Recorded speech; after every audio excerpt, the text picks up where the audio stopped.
На Земле тысячи мест, которые выглядят так, будто они созданы не природой, а воображением человека. От величественных гор и ледников до таинственных водопадов и городов, цепляющихся за скалы.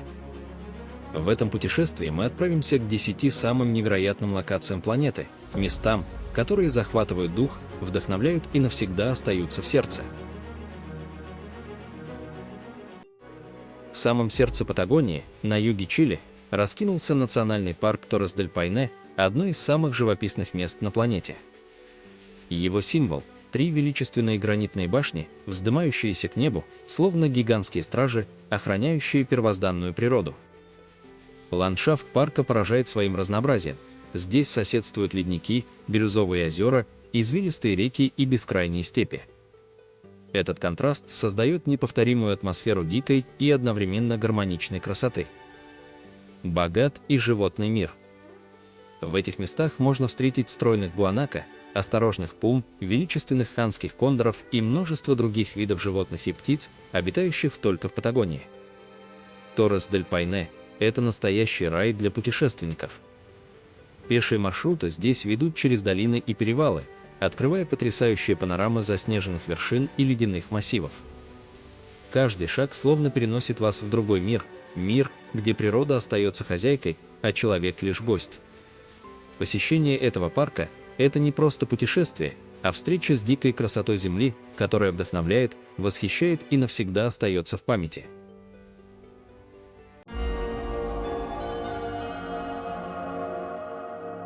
Добро пожаловать к леднику Кник, одному из самых впечатляющих природных гигантов Аляски.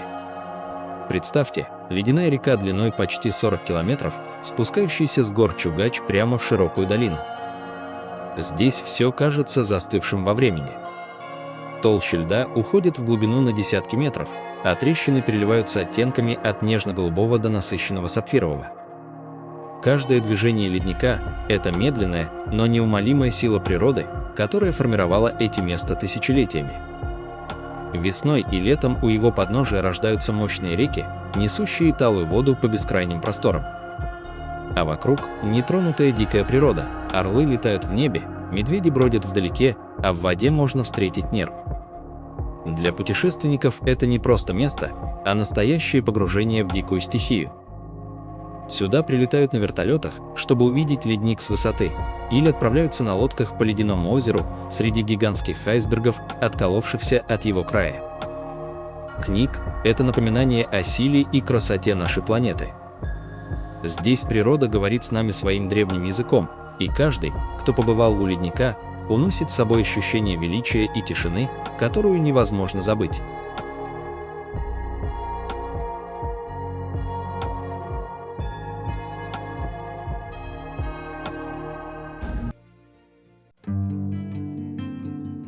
Водопад Виктория – одно из величайших природных чудес Африки и всей планеты. Местные жители называют его Масиатуния – гремящий дым. И действительно, шум падающей воды слышен за многие километры, а облака водяной пыли поднимаются на высоту до 400 метров.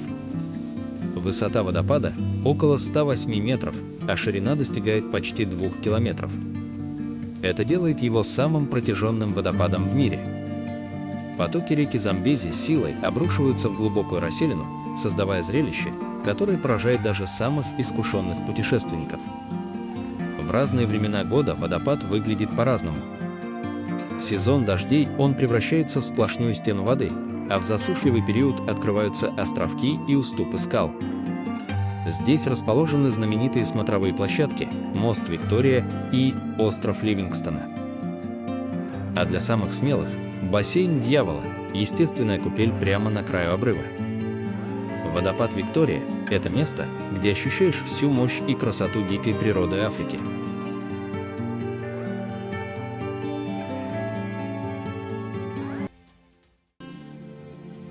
Хенгисфос – третий по высоте водопад Исландии, его струи падают с отвесного утеса высотой 128 метров.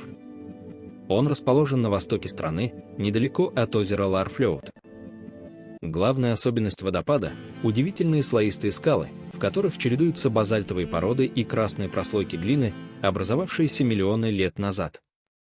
Это создает ощущение, будто сама природа нарисовала гигантскую многоцветную лестницу. Дорога к Хенгисфоссу занимает около 60 минут пешего пути по живописной тропе. По дороге встречается еще один водопад Литланисфосс, известный своими базальтовыми колоннами, напоминающими трубы духового инструмента. Хенгисфосс особенно красив в солнечные дни, когда его струи переливаются радугой.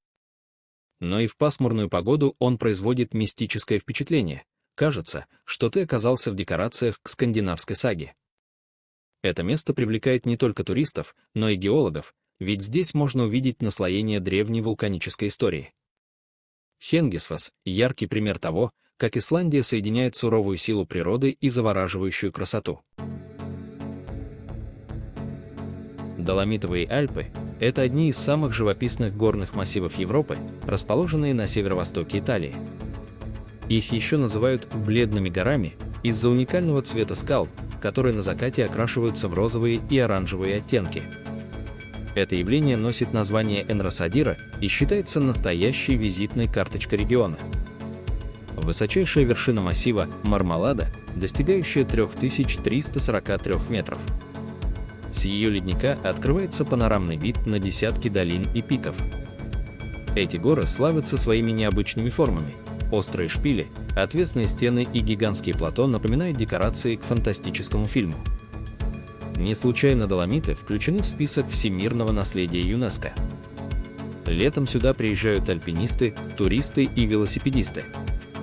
Популярные маршруты проходят через долину Вальгардена и перевал Пассо-Пардои.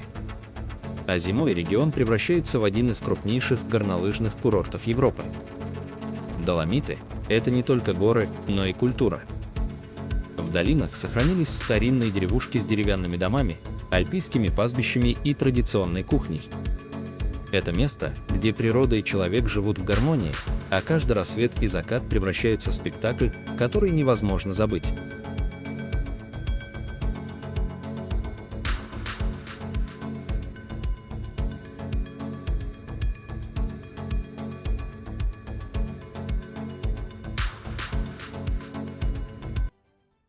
В самом сердце фьордов Норвегии, на высоте почти 1000 метров над уровнем моря, застрял камень, который стал легендой. Это Кьеракбатен, огромный валун, зажатый между двумя скалами, парящий над бездной Люсифьорда. Удивительно, но этот камень держится здесь уже тысячи лет, словно сама природа решила испытать человеческую смелость. И действительно, для многих путешественников Кьеракбатен это вызов. Добравшись до вершины, они встают на этот камень шириной всего в пару метров и оказываются лицом к лицу с пустотой. Под ногами километровая пропасть, впереди бескрайние фьорды и горы. Сердце начинает биться быстрее, дыхание сбивается, и в этот момент человек ощущает себя частью чего-то большего. Но Кьеракбатен — это не только символ смелости. Это еще и одно из самых красивых мест Норвегии. Путь к камню проходит по суровым горам, среди водопадов и ледяных озер, где тишина нарушается лишь криками чаек и шумом ветра. Каждый, кто решился ступить на этот камень, уносит с собой не просто фотографию, а воспоминание, которое останется на всю жизнь. Кьеракбатен — это место, где грань между страхом и восторгом становится невероятно тонкой. И именно поэтому сюда стремятся тысячи людей со всего мира.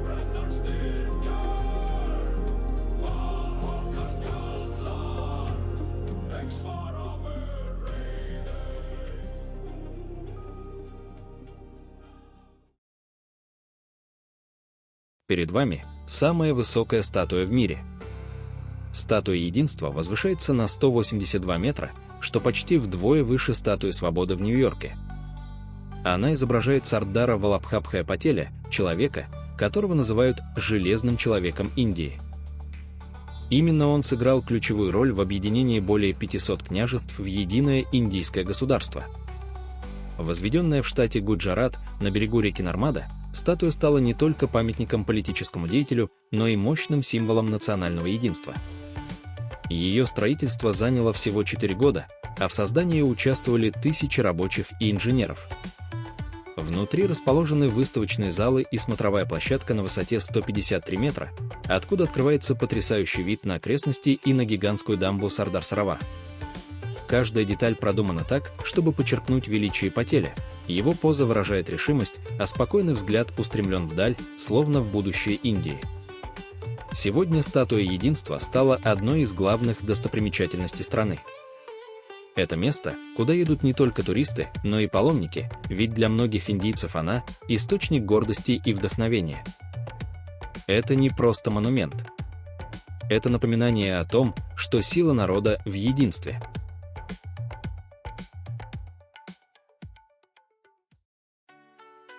Представьте город, вытянувшийся вдоль узкой долины, сгорбившись между крутыми склонами. Это Янцзинь, уездный центр в провинции Юньнань, часто называемый самым узким городом в мире. В самых узких местах расстояние между горными стенами не превышает 30 метров, в то время как в самых широких всего около 300 метров. С воздуха Янцзинь выглядит как гигантская лента из бетона и стекла, прижатая к берегу реки. И именно поэтому его называют самым узким городом в мире. Жизнь здесь непростая. Горы ограничивают рост города, и каждый метр земли используется максимально эффективно. Но именно это делает Янцзинь таким особенным. Для путешественников он стал настоящим феноменом, местом, где можно увидеть, как человек адаптируется к природе и строит город в условиях, которые кажутся невозможными. Янцзинь – это напоминание о том, что человеческая изобретательность не знает границ. Даже если пространство ограничено, жизнь все равно находит способ расцвести.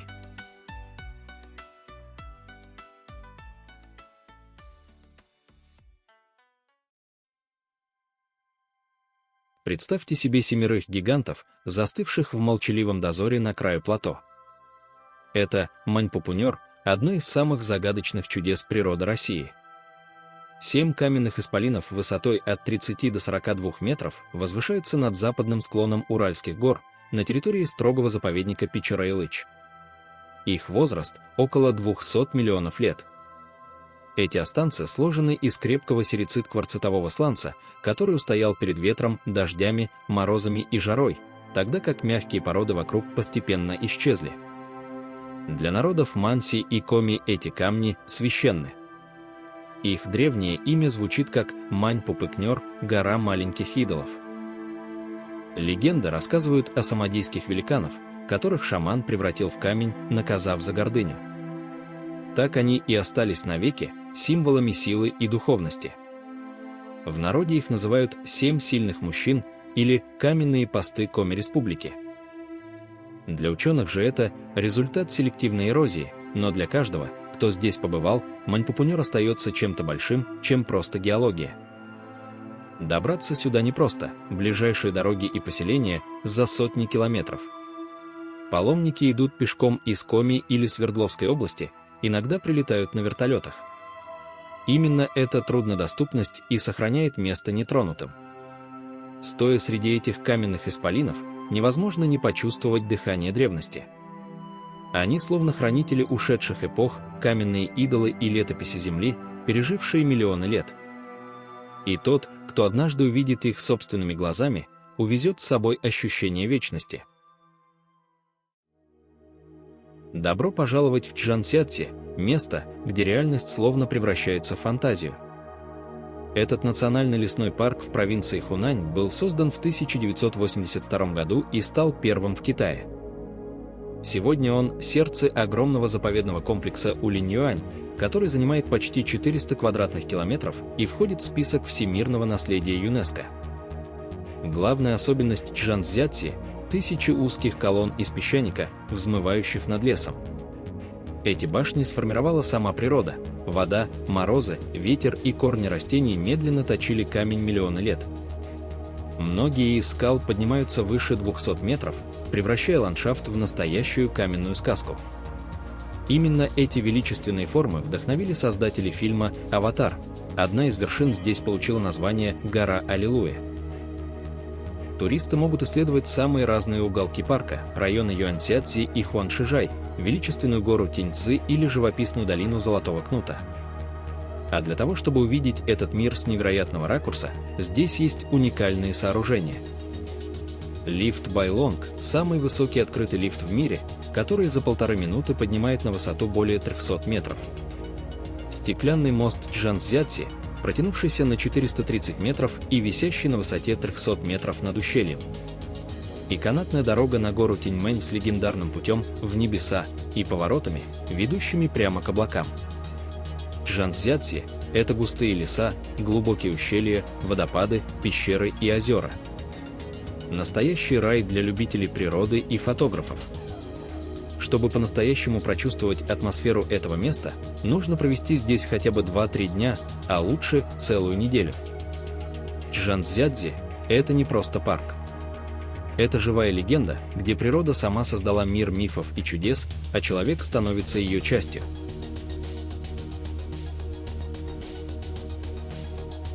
Каждая из этих локаций – это напоминание о том, насколько разнообразна и прекрасна наша Земля. Путешествуя к ним, мы словно открываем новые страницы живой книги природы и культуры. А что вдохновило вас больше всего? Делитесь в комментариях, ставьте лайк и подписывайтесь, чтобы увидеть еще больше удивительных уголков планеты.